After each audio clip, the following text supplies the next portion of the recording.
Alors, bonjour les amis et bienvenue sur ce tutoriel. Aujourd'hui, nous allons apprendre comment faire une navbar avec Visual Studio en utilisant les langages HTML5 et CSS3. Pour commencer, nous allons créer un fichier que j'appelle tuto. Puis nous allons créer un fichier HTML avec l'extension HTML. Alors pour ajouter l'extension HTML, il suffit juste de mettre un point plus HTML. Et nous allons créer aussi un fichier CSS. C'est parti. Pour commencer, nous allons mettre le corps du HTML. Alors il suffit juste de mettre une exclamation. Alors nous allons commencer par mettre un logo. Donc nous allons prendre H logo.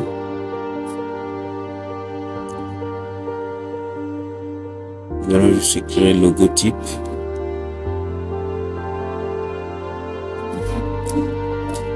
Puis nous allons mettre des liens. Pour cela, nous allons prendre UL.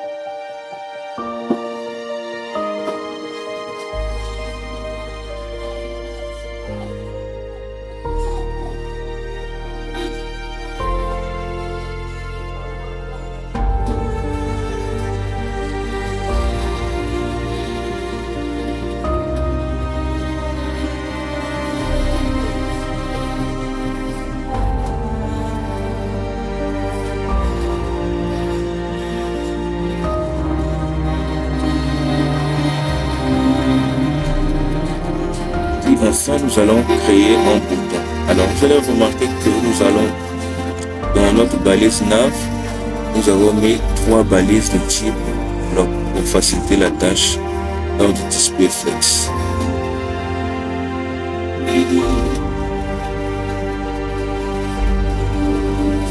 Alors, quand on essaie de lancer la page, on va voir que le corps de la page a été créé.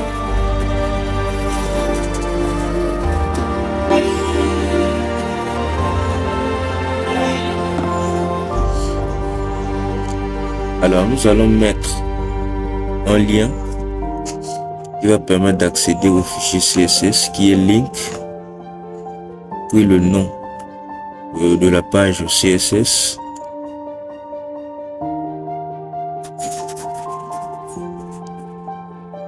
Alors, nous allons commencer par mettre un sélecteur universel qui est étoile. Alors, le text decoration permet d'enlever les soulignages et les styles nous permettent d'enlever les points et listes sur les listes. Nous allons prendre un margin 0, un padding 0 et un box sizing border box.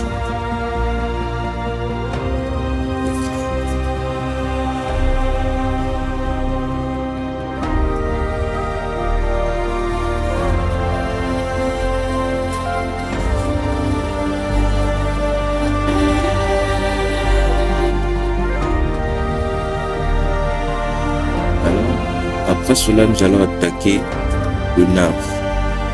Donc pour le nav, on veut que les éléments qui s'y trouvent soient centrés. Alors, nous allons prendre la propriété Justify Content Center. Puis Align Items Center.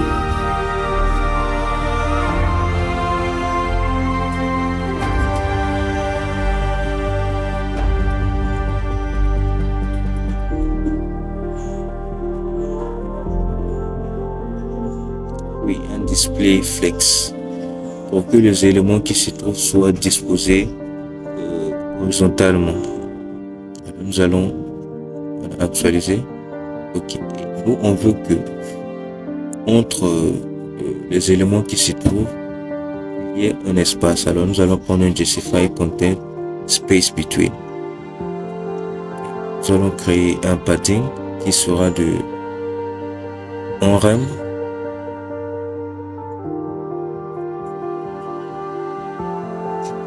Ok. Nous allons cibler les liens. Alors nous allons prendre nav UL.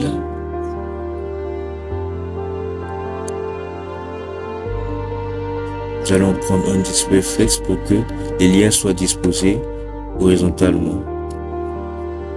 Alors, on veut qu'il y ait de l'espace entre ces éléments, entre ces liens. Nous allons prendre un gap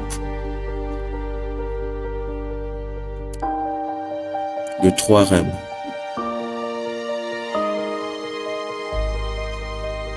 Okay. Puis, nous voulons aussi changer la couleur des liens. Alors, nous allons cibler nav UL, LI et A. Cela, nous allons prendre la propriété color black.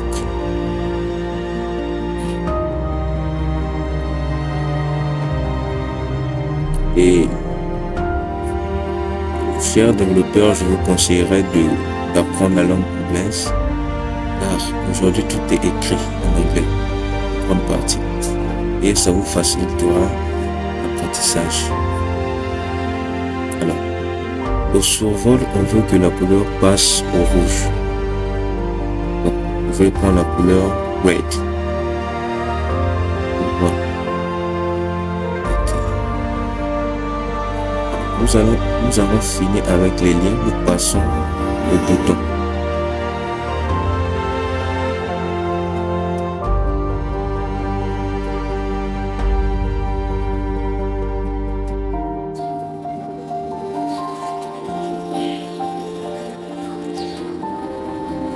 Nous allons prendre button.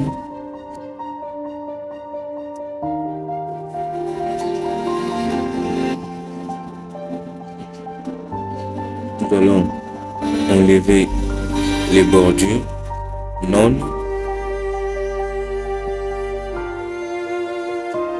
Ensuite, nous allons changer de background. Soit de couleur rouge, de background red.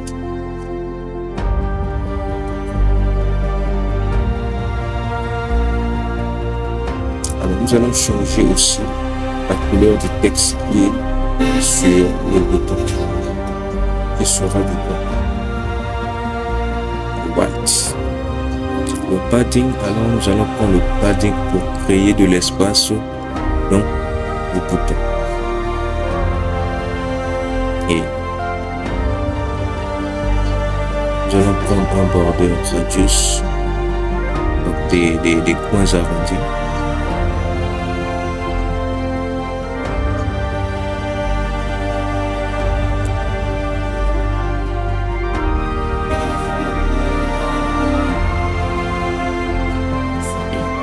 On voit bien que les coins ne sont pas trop visibles, alors nous allons prendre du 12 pixels. Oui, ça me va. Alors là, nous voyons déjà le résultat.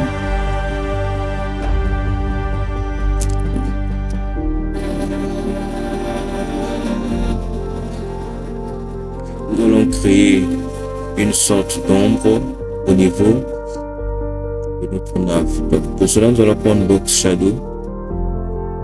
0 pixel vertical, 0 pixel horizontal, puis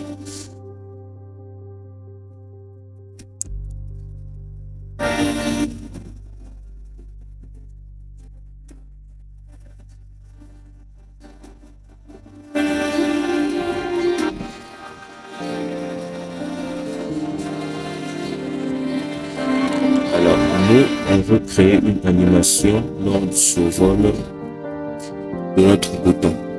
Pour cela, nous allons prendre un bouton et faire un hover.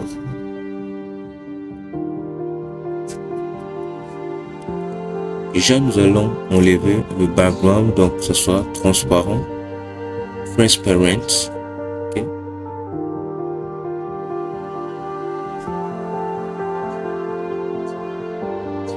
Puis, nous aurons besoin d'une bordure.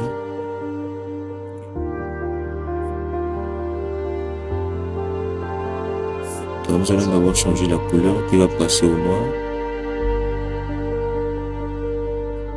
Puis les contours qui seront noirs d'une épaisseur de 2 pixels.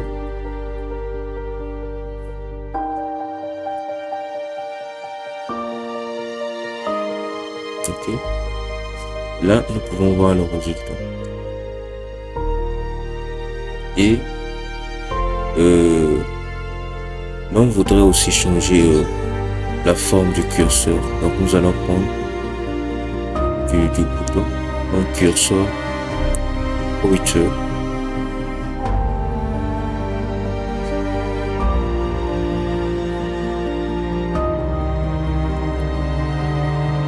Merci d'avoir suivi ce tuto. N'oubliez pas de me laisser un petit commentaire pour permettre à la chaîne de s'améliorer.